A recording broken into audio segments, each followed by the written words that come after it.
$1 million company is nothing. Hundreds of millions of dollars. It's definitely true. Wait, I feel like a lot of successful people know each other. It's true.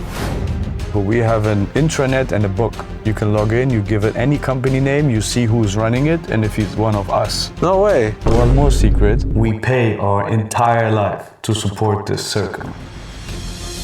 Today I'm here with my friend Saygin Yalcin. He has spent over a decade building $1 million businesses and has even exited almost $1 billion of companies. And I'm gonna figure out, how do rich people really get so successmesuccessful? So I'm joined by Saygin Yalcin. Thank you for having me. Thank you. Wait, why are you introducing me, man? Everybody knows us. Yeah. I mean, I don't know, just like a It's so podcast weird format. when you're introducing me, like everybody knows us as friends, right? I mean, who's watching? So, but generally, yeah, tell me, what do you want? So today, I think not only me, but I think everyone wants to learn. How does a successful person structure their life? Because I feel like if you have a good life structure, then you make, the right decisions. So I think one thing which is really important, I think it's really something you can identify with. If you plan something, it's more likely to happen. Okay. So, and you're also better prepared in terms of how it's going to happen. And you see certain connections and combine certain resources to make it happen better. What I mean with that is, you just have a life plan. A life plan. That's number one. What I call life plan is basically the macro view. How are you going to live your whole life? Now, you don't make it very detailed. These are usually, I have 17 categories. Yeah. So I look at it and I say, inshallah, if I live until 100, I probably have around 722 months left, approximately.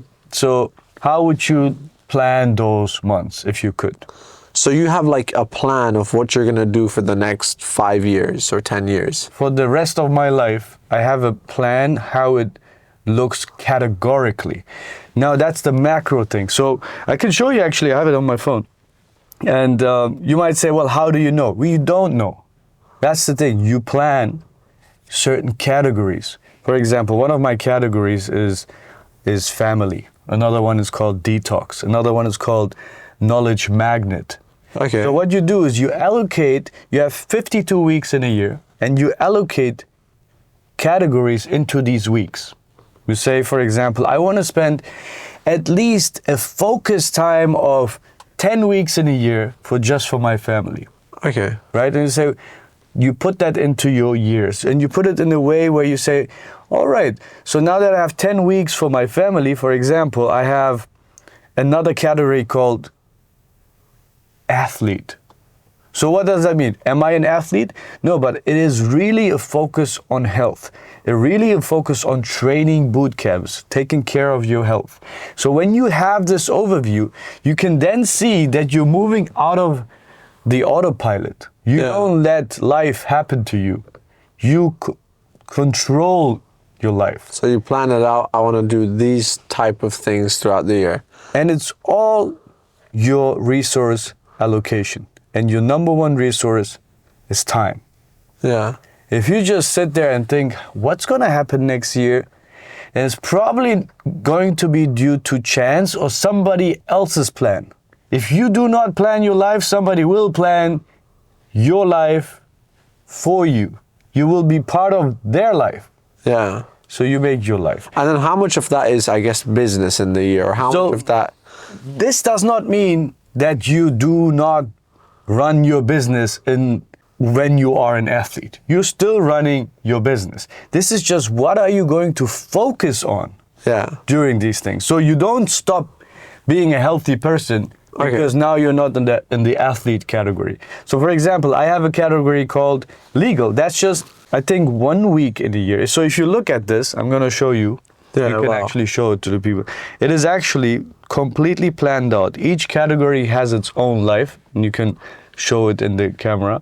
And then you can see 1 week only in life, in a year, I have something called legal. Legal basically is a look at how all your businesses and all your structures are legally compliant with what you want. Yeah. with regulations, with laws, but also, do you have the structure in place that you want? It's kind of like restructuring your life from a legal perspective. That's just 1 week in a year. But you have more categories. And the good thing is you can categorize the way you want. Most of us will have similar categories like family and maybe health. For example, I have something which is more around travel as well, where I just leave and I don't know where I will end up. Wow. So you basically have this period in life of complete adventure. You leave and you don't know where you will go. And everything you take in is new. That is also something that I really like. So what I want you to take out of this first point is plan your life in macro terms. When it comes to business, I also have a micro plan, which basically plans out every single day by the hour. This is when I have a meeting, this is what I'm gonna do. That's a micro plan many people do, but then they don't zoom out. You have to zoom out and see where your life is going so you can then steer it the way you want. That does not guarantee that you will live as long as you think you will live. It does not guarantee that you will actually see what you hope to see, but you at least control it the way you want it to go. Wow, very interesting point. I mean, actually, I've never thought about it, making an entire life plan, but I guess that actually does help you figure out exactly where you want to be. You know, they say sometimes you need to zoom out and then figure out what you want to do in 5 years, not just now. I know exactly what I'm going to do in January. I'm going to spend 4 weeks digging into all books I can read, all articles I can read, and take in as much knowledge as I want. Probably read for 12 hours a day. Wow.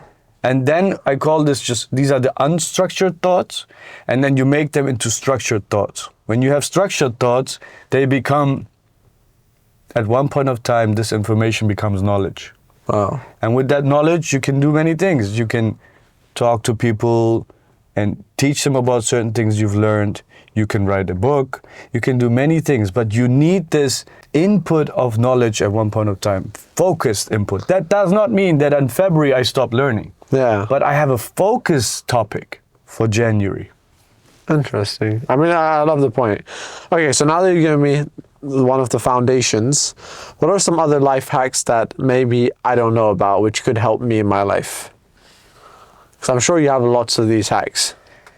Yeah, I'm trying to figure out, look, there's so many important things. There's one thing which is important now that we've talked about legal. Many things don't do this because they just don't know about. We can also have separate videos deep diving into these topics, but one I want to make sure that people do is creating, especially for their parents, a living will and a power of attorney, an advanced power of attorney for medical and personal matters. What's that exactly?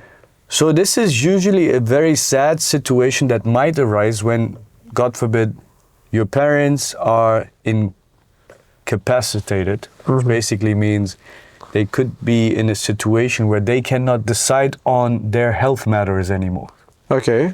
So while they are incapacity, while they can do it, they give you early on a notarized power of attorney so you can decide on their behalf. Instead of a doctor or a court-appointed person, they say, I have a trusted person already that can decide on my behalf, God forbid, to turn off the machines or not, to continue this treatment or that treatment. So you're saying, like, God forbid, like, let's say if a family member of mine or like my mother or someone is in a coma, they could decide to turn off the machine.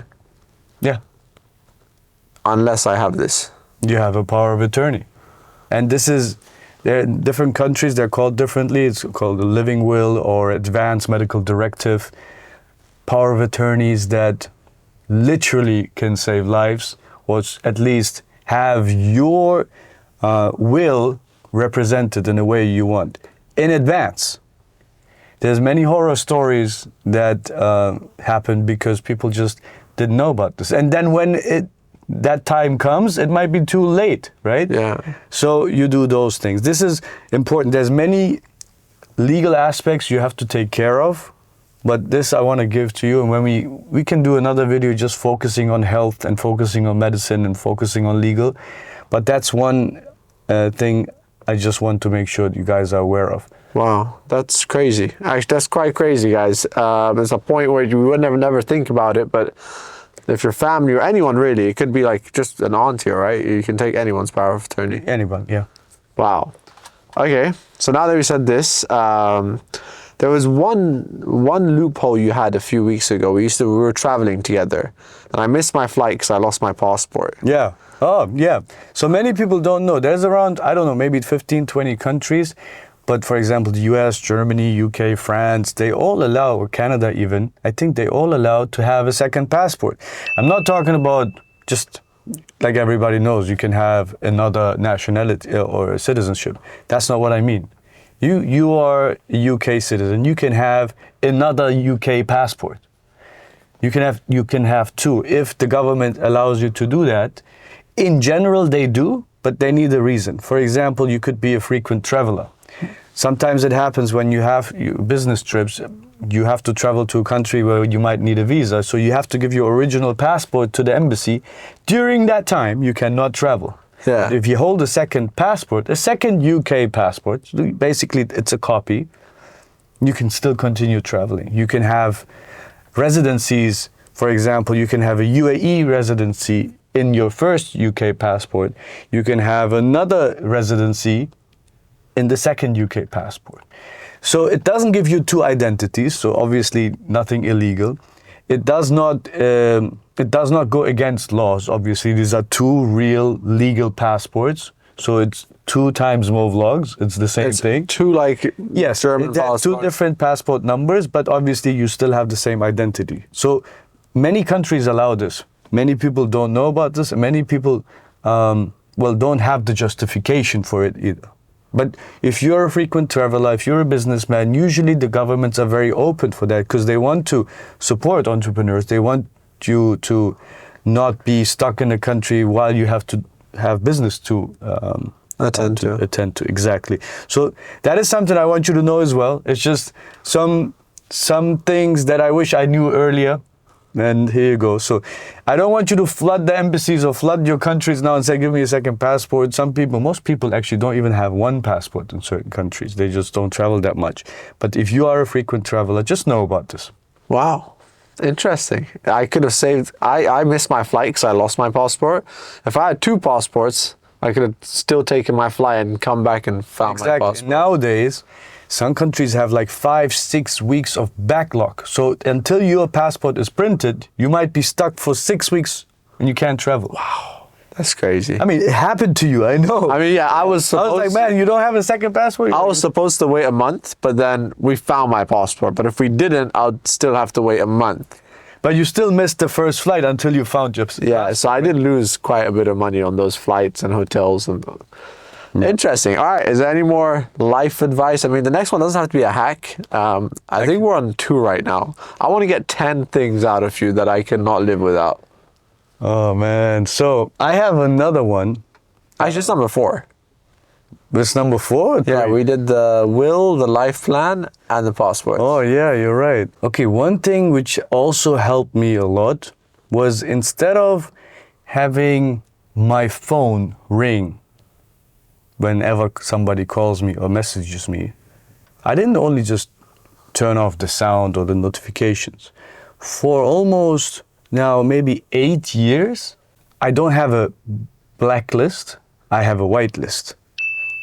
What do you mean? So when people think they want to have their privacy and not get any calls or messages, from certain people, they block certain people. Okay. For me, what has been very important is to funnel everything that is important to the official channels. I said everybody is blocked. You blocked everyone. And I created a whitelist. So instead of having a blacklist, everybody's on the blacklist. I created a whitelist. I said there's only going to be a few people that have to be able to call me in emergency cases. Okay. Everything else goes through official channels, and I completely focus on business. So who can call me in emergency cases? My family, like my very close circle. Yeah. My lawyer. Okay. All the lawyers. my directors, all the directors, it's probably a handful, maybe like 10, 20, 30 people. That's it. And those are the only people that can call you. The only people that can reach me in general super fast. Everything else is on that blacklist. That doesn't mean they're enemies or whatever. They're very, very people I like. It's just I completely changed that. And I always thought, okay, but what if it's important? What if it's this? What if it's that? I never missed anything important. Yeah. Think in whitelists, not in blacklists. And then just make sure you create official channels where it belongs. You cannot imagine how much waste of time you avoid. Yeah. It was a super I mean, super helpful move. can people still like WhatsApp message you, or is that all? So how do they reach you? It will just completely get forwarded into a bot. So we created a bot. It goes there, and then it goes through the call center. Okay. So don't WhatsApp me anything private. It's not going to Saygin. You are on the whitelist. Yes. All right. That's good. But so there's no way to physically reach other than if you're on the whitelist. So you can always reach my team. So you can always email us or call. How do deliveries get to you? Mostly they don't get, so they go through the office. So I have an assistant, I have a receptionist, they take care of it. Amazing. Now you know how to reach Saygin, guys. Don't message him. Go to the assistant. If it's important enough, it'll get to him. But don't waste his time. Which is important, I think. By the way, it doesn't have to be, it could be useful for anybody, by the way. Yeah, I feel like a lot of times we don't get distracted. We let ourselves get distracted. So you're right. If we have like I think one of my friends, he has like a system where the first call goes on busy, but the second one goes through. Yeah, that's an iPhone feature.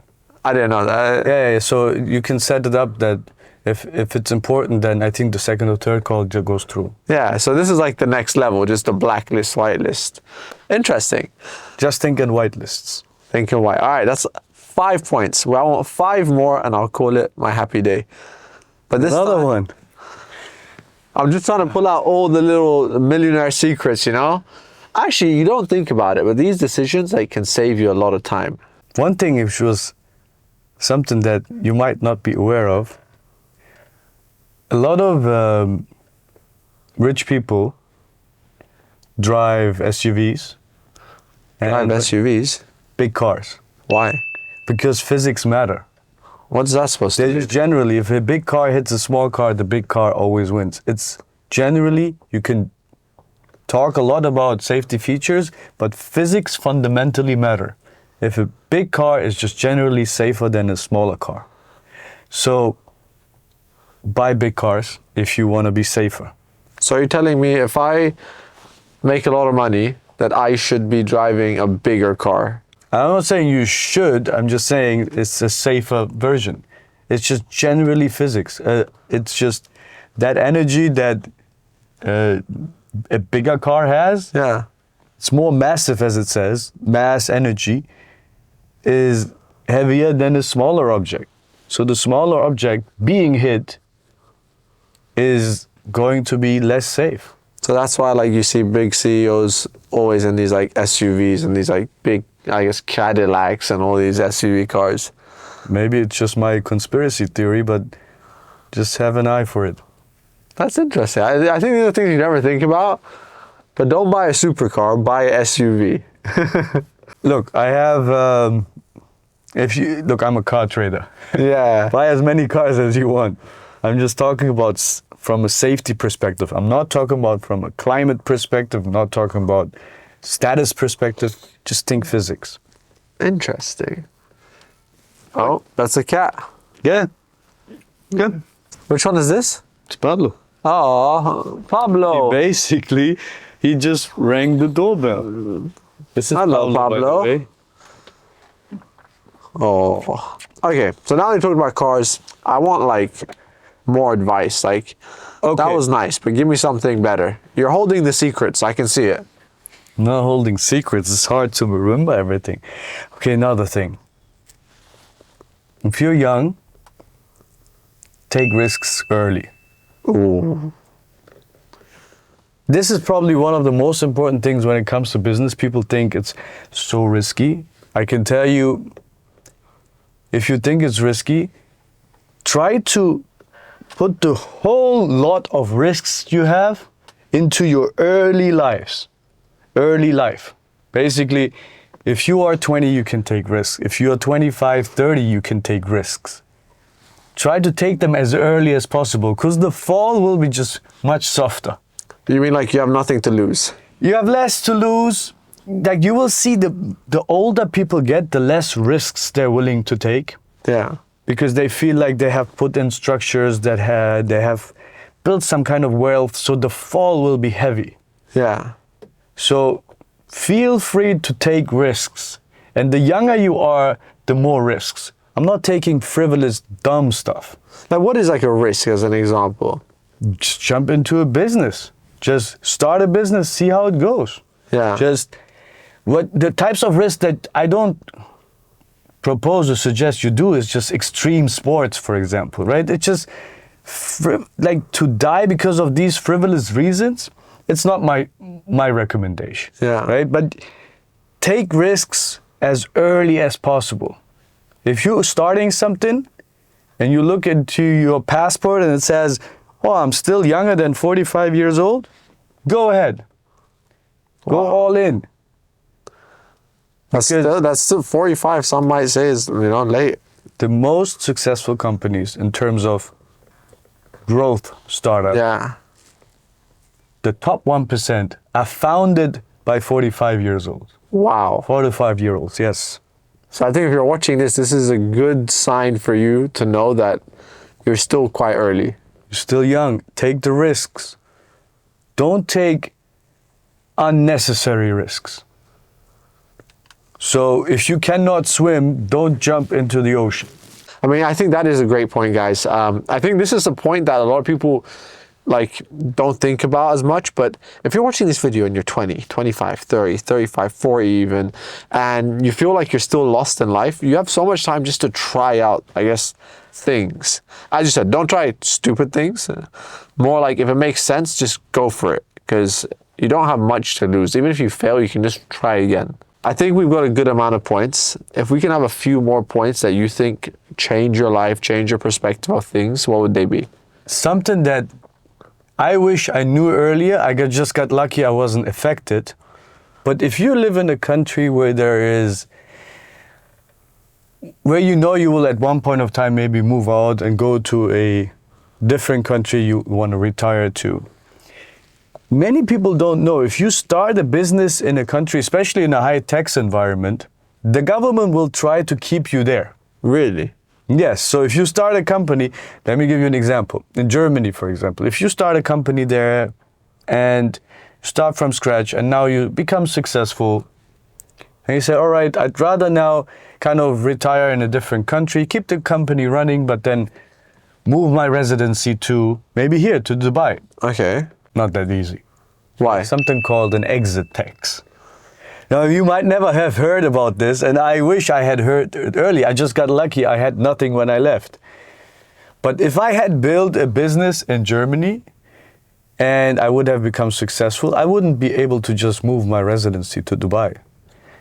This exit tax will assume that you have sold your company in Germany, put a fictitious value on it. I think it's close to 14 times your last year's earnings. Wow. And tax you on that amount, and until then you cannot leave. So how do you get away with it, or how do you fix that? So first of all, know about this, because the tax consultants and the government have no incentive to tell you. Wow. So you basically ask them. I'm not a tax consultant, but usually what you do is you might have a trust or a foundation or a company in between, or where you are not actively the CEO. Yeah, but again, know about this. Just look it up. It's called exit tax. As it sounds, tax you on your exit. Wow. And it doesn't matter if you don't have anything, but if you have something, you might be taxed on something, and that money you might not even have. It's a fictitious sale, so the government will assume you've sold your company, even if you haven't, but they will assume and tax you on that unrealized capital gains, it's called. Interesting. So I think what I'm saying is, if you're planning to start a company in any country which has, I guess, quite a bit of tax, figure out a way where maybe if you are planning to move anytime down the line, that you don't get stuck with your business there. Well, it's not going to be easy to retire in a different country moving your residency. So just know about it. It's better to know than not to know. I have nothing to gain or lose by telling you, so here you go. Okay, so I have another question. I feel like a lot of successful people know each other. And I feel like it's like they grew up together. Is there something I'm missing out? Because I just feel like a lot of people think rich people either have rich parents or rich backgrounds because somehow they're connected with each other. Yes, it's not just a feeling. It's true. And it is because usually it's business schools, private business schools. What do you mean by that? Business school? So basically, I went to a private business school. So it was, first of all, you go to some tests, then it's an expensive semester. Each semester costs a lot of money. In Germany, it was a lot of money, relatively speaking. So 5,000 euros per semester, which is a lot. Like if you compare it, in Germany, it costs like almost nothing to study. But then we were only 85 people. Okay. Out of maybe 10,000 applicants. And you're only allowed to apply once in your life. Once in your life. If you get rejected, you can never apply again. That was a private business school. And there are many private business schools or even universities or colleges in the US, for example. It's very hard to get in. Like a famous one, for example, would be Harvard Business School. Or in Germany, it's the WHU. And can you only apply once to Harvard? Is that? No. In our school. Oh, there's certain ones you can apply again. Yes. And then, but with the people you meet there, you are quite certain that after 5 to 10 years, they're going to have a very successful career. Yeah. First of all, they help each other, they know each other, they keep in touch. So for example, we have an intranet and a book, which be sent out every year. And intranet, you can log in, you give it any company name, you see who's running it, and if he's one of us. No way. Yes. So you get to follow up with those people that you were at school with to see what companies they built now. And it's immediate, like you can always reach me, you can always, and you can always get in touch. And it's always has this trust advance, right? Yeah. And this happens with business schools in general, or smaller circles of people that went through years of studying together. Yeah. I know what they have went through. I know exactly what they have gone through when they studied. It was very hard. I know they are good in structured thinking. So I'm more inclined to hire them. I'm more inclined to work with them. Yeah. I trust them as an advance. So yeah, there's a reason why people know each other in certain positions. Wow. So it's business school, private business school. Is there a difference between business school and private business school? Yeah, because you can have a business school that is public, which is from the state. Yeah. Or you can have a private business school, which is not state-owned. Wow. And usually the private ones cost money and the state maybe sponsors it, so it's not expensive. And buddy, you said one thing. You have like this a way of staying in touch. Do you update it? How do they get your contact details or? Yeah, so they ask you yearly, hey, do you still live here? Is this still your... Oh, they reach out. Yeah, or you can just, it's like a social media platform, but it's just for where you have to log in and it's only for you guys. Wow, interesting. Okay, let me see what the next And one more secret. We pay our entire life to support this circle. So you donate if you want. Really? And this is by the way, not for us only. It's like many schools, and they basically, because you are so grateful for what circle you have been in, You like donate? you keep on donating. You know, like for example, look at the Harvard endowment, like how many billions of dollars they have. Wow. I'm not sure, but it's probably exceeding $100 billion or more. I have not looked it up, but I'm pretty sure they have billions of dollars. Is there any advice you have that might just be a bit, I guess, maybe unusual, maybe a different type of advice? Because I feel like we've talked a lot about business, but is there any things that you wish others would know about that you figured out recently? Because I feel like a lot of decisions in a businessman's life are business, but a lot of them are also just like life advice. One thing that is, it's about life, like literally life. Okay. Like, as a man, you can freeze your sperms. Okay. It's not super expensive. You pay maybe yearly fee for the lab to preserve it. So why would you do that? Yeah, why? First of all, now you're fertile and everything is good. But if you ever want to have children in the future, you can guarantee it, inshallah, if everything goes well. Even if you have, God forbid, an accident, whatever, or you become impotent or infertile, you will always have your sperms, millions of children pretty much, preserved, or potential children preserved.